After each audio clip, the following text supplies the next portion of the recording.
ఈరోజు ఆదోనిలో ఒక ప్రముఖ దినపత్రికలో ఆదోని తహసీల్దార్ని ఒక మహిళా నాయకురాలు నేను చెప్పిన విధంగా మాట వినకపోతే తలకాయలు తెగుతాయని బెదిరించడం అనేది వార్తాపత్రికలో వచ్చింది.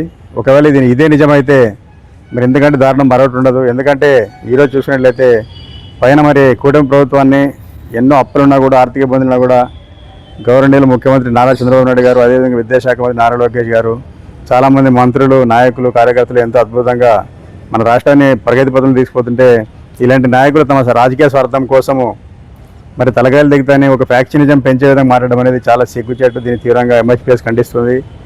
ఇదే నిజమైతే ఖచ్చితంగా ప్రభుత్వం సుమోటోగా విచారణ జరపాలి. ఆ తహసీల్దార్తో స్టేట్మెంట్ తీసుకొని సదరు తలకాయలు తెగుతాయని ఒక ఫ్యాక్షనిస్ట్ ధోరణిలో ఏదైతే మహిళా నాయకురాలు వార్నింగ్ ఇచ్చిందో ఆమెపై చర్య తీసుకునే విధంగా ప్రభుత్వం కృషి చేయాలని ఈ సందర్భంగా ఎంహెచ్పిఎస్ తరఫున డిమాండ్ చేస్తున్నాము.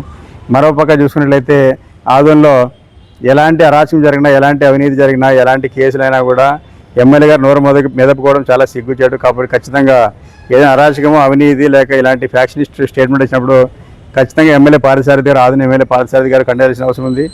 లేకపోతే ఆయన మౌనం అర్ధాంగీకారమని వీటిని ఆయన ప్రోత్సహించడంలో భావించాల్సి వస్తుందని చెప్పి మైనారిటీ హక్కుల పరిరక్షణ సమితి తరఫున ఎమ్మెల్యే గారిని హెచ్చరిస్తున్నాము. ఇదే విధంగా కొనసాగితే ఖచ్చితంగా వీళ్ళకి రాజకీయ సమాధులు తప్పవు. కూటమి ప్రభుత్వము మరి ఇంత కష్టపడి పై స్థాయిలో పనిచేస్తుంటే కింది స్థాయిలో ఇలాంటి నాయకులు తమ స్వలాభం కోసం, ఆర్థిక లాభం కోసం ఇలాంటి ఫ్యాక్షనిజం పెంచే విధంగా మాట్లాడడం అనేది చాలా సిగ్గుచేటు.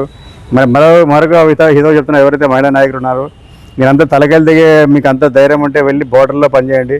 పోయి పాకిస్తాన్ ఉగ్రవాదులు తలకాయలు తెప్పండి, చైనా నుంచి ఎవరైతే శత్రువులు వస్తే వాళ్ళే తలకాయలు తెప్పండి. కానీ ఇలా దేశంలో ఉండి మరి మీ స్వలాభం కోసం తలకాయలు తెగుతాయని ఒక రెవెన్యూ అధికారిని పెంచడం చాలా సిగ్గుచేటు. ప్రభుత్వంలో ఉంటూ ప్రభుత్వ అధికారులను భరోసా ఇచ్చే విధంగా ఈ నాయకులు పనిచేయాలి తప్ప ఇలా తలకాయలు తగిలితేనే ఉద్యోగస్తులను బెదిరించడం అనేది చాలా సిగ్గుచేటు. దీన్ని ఖండిస్తున్నాము. ఖచ్చితంగా ప్రభుత్వం దీనిపై దృష్టి పెట్టి ఖచ్చితంగా ఆ మహిళా నాయకురాలపై చర్య తీసుకునే విధంగా ముందుకు పోవాలని, అదేవిధంగా ఆ యొక్క తహసీల్దార్తో ఖచ్చితంగా స్టేట్మెంట్ తీసుకొని ఎవరైతే మహిళా నాయకురాలు బెదిరించారో ఆమెపై చర్య తీసుకునే విధంగా ప్రభుత్వం ముందుకు రావాలని విజ్ఞప్తి చేస్తున్నాము. నా పేరు నూర్ అహ్మద్, ఎంహెచ్పిఎస్ రాష్ట్ర కార్యదర్శి. ధన్యవాదాలు.